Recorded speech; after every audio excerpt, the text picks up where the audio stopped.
6월 8일 목요일 가정예배를 하나님 앞에 올려드리겠습니다. 사도신경으로 신앙 고백합니다. 나는 전능하신 아버지 하나님 전지의 창조주를 믿습니다. 나는 그의 유일하신 아들 우리 주 예수 그리스도를 믿습니다. 그는 성령으로 잉태되어 동정녀 마리아에게서 나시고 본디오 빌라도에게 고난을 받아 십자가에 못 박혀 죽으시고 장사된 지 사흘 만에 죽은 자 가운데서 다시 살아나셨으며 하늘에 오르시어 전능하신 아버지 하나님 우편에 앉아 계시다가 거기로부터 살아있는 자와 죽은 자를 심판하러 오십니다. 나는 성령을 믿으며 거룩한 공교회와 성도의 교제와 죄를 용서받는 것과 몸의 부활과 영생을 믿습니다. 아멘. 이 시간에는 모든 상황 속에서 찬양 함께 나눕니다. 모든 상황 속에서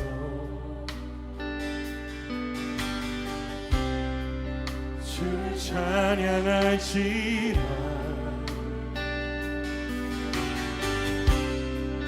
주는 너의 큰 상급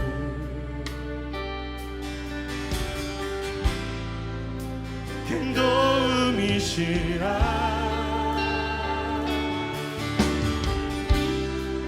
주의 얼굴 구할게. 주의 영을 부으사 주 사랑 안에서 그 사랑 안에서 주를 보게 하소서.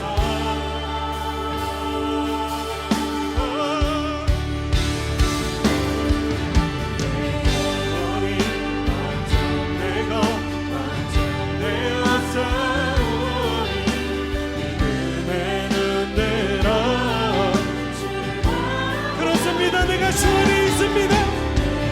내 영혼이 감정되고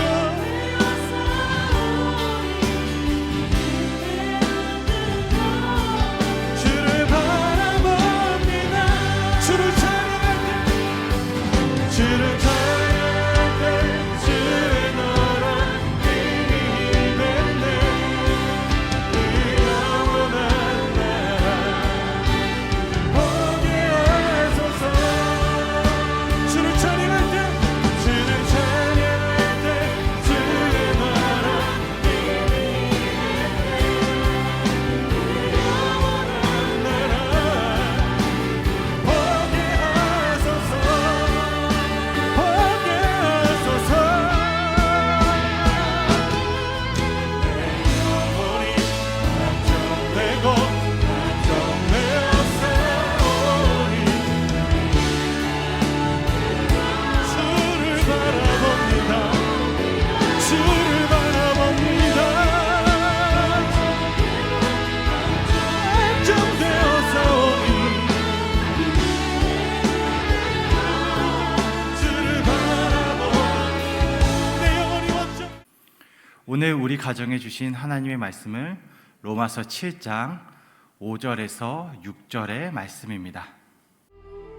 우리가 육신에 있을 때에는 율법으로 말미암는 죄의 정욕이 우리 지체 중에 역사하여 우리로 사망을 위하여 열매를 맺게 하였더니 이제는 우리가 얽매였던 것에 대하여 죽었으므로 율법에서 벗어났으니 이러므로 우리가 영의 새로운 것으로 섬길 것이요 율법 조문의 묵은 것으로 아니할지니라.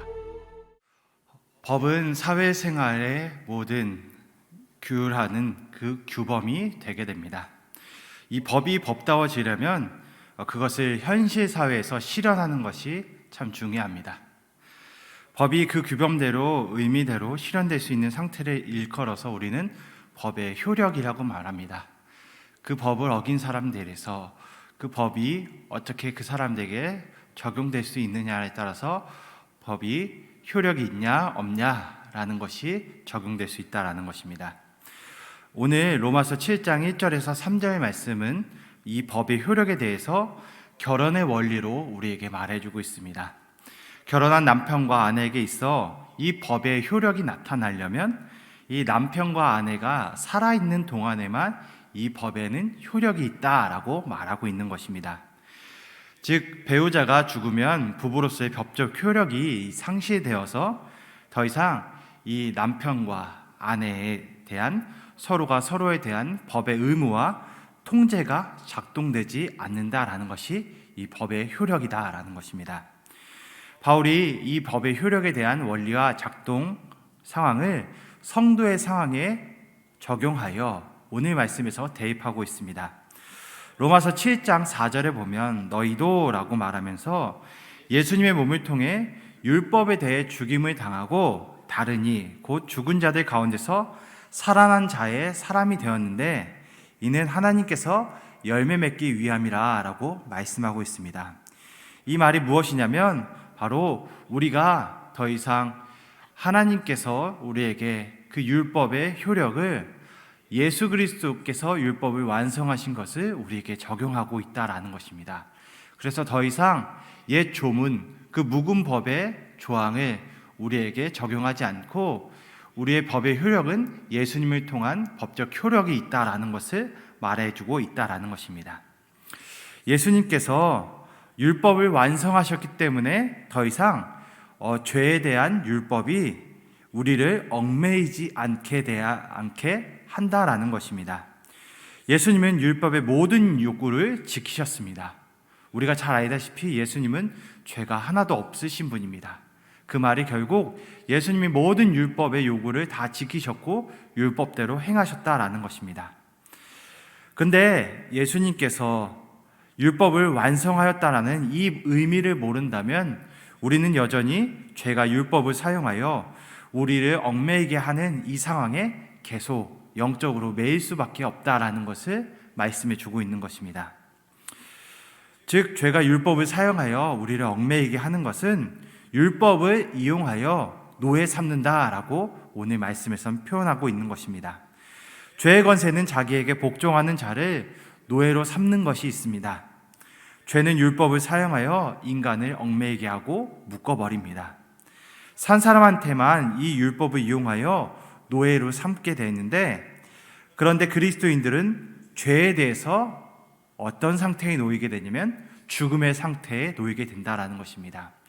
예수님께서 이 죄에 대해서 모든 죄값을 다 치러주셨고 더 이상 죄를 묻지 않는 죄의 죽음의 상태가 오게 되었다라는 것입니다.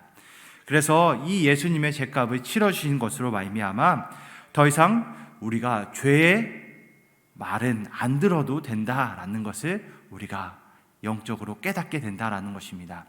예수님이 없었다면 이 죄의 완전한 해결은 없었다라는 것입니다. 그러나 여전히 이 예수님으로 인한 이 죄에 얽매이는 것을 해방하지 못한 사람은 죄에게 이용당해 그 율법에 계속 매일 수밖에 없다라는 것입니다. 사실 율법의 기능은 하나님의 뜻을 알려준 거룩한 삶으로 안내하고 생명에 이르게 해주는 그 길잡이가 됩니다. 율법과 계명 자체는 거룩하고 의롭고 선한 모습이 있습니다. 그래서 율법은 늘 중립적이고 율법은 거룩한 율법이 되게 됩니다. 그런데 율법이 죄에게 이용당하면 죄를 깨닫게 하는 율법이 더욱더 죄를 짓게 만드는 사악한 쪽으로 사용되게 된다는 것입니다. 결국 율법이 더욱 죄를 짓게 하고 이 죄를 통해 사망에 이르게 되는 율법의 매인 사망의 된 자가 될 수밖에 없다라는 것입니다. 더욱 죄를 만드는 이 율법의 얽매임을 우리는 해방해야 된다라는 것입니다. 사망의 책임은 율법이 아닌 죄에게 있기 때문입니다. 죄가 사망을 주기 때문입니다. 말씀대로 죄의 삭은 사망이라고 하셨기 때문입니다. 그 죄를 허락한 나에게 이 사망이 들어오게 되고 이 율법이 없으면 이 죄악 또한도 우리가 알 수 없게 되는 것입니다. 율법이 있다고 저절로 거룩한 사람이 되지는 않는 것처럼 율법은 죄를 죄가 되게 할 뿐 죄의 문제를 더 이상 해결해 줄 수 없기 때문입니다. 그러므로 율법으로 통해서 죄를 깨닫게 될 뿐이지 죄의 근본적인 문제조차도 해결할 수 있는 그 기능을 율법이 갖고 있지 않다라는 것입니다. 결국 죄가 율법을 이용해서 우리를 얽매이게 됐는데, 우리는 이 예수님이 죄 문제를 해결해 주셨기 때문에 죄에서 자유할 뿐만 아니라 이 율법에 얽매이는 이러한 이용당하는 율법의 문제 또한 해결할 수 있게 되는 것입니다. 예수님께서 죄의 문제 또 율법의 문제에 대해서 새로운 시대를 여셨고 율법의 모든 요구들을 완성하셨기 때문에 그렇게 될 수 있게 됩니다. 오늘 말씀 6절에서처럼 우리가 이로 인해서 이제는 영의 새로운 것으로 섬기게 될 것이다 라는 것입니다. 사랑하는 성도님들, 우리가 죄에게 이용당한 율법에 얽매이지 않고 이 예수 그리스도 안에서 죄가 해결될 뿐만이 아니라 율법이 완성되어 우리가 더 이상 죄의 종로로서 사는 것이 아닌, 율법에 매여 더 이상 죄를 계속 쫓아가는 인생이 아닌 예수님을 통해 율법의 자유를 뿐만이 아니라 죄의 그 근본 문제를 해결하여 앞으로 우리가 더 이상 죄의 문제에 얽매이지 않고 하나님이 기뻐하시는 삶, 하나님께서 거룩한 삶, 새 영으로 섬기는 그 일들이 우리 귀한 성도님들 앞에 있어지기를 간절히 바랍니다.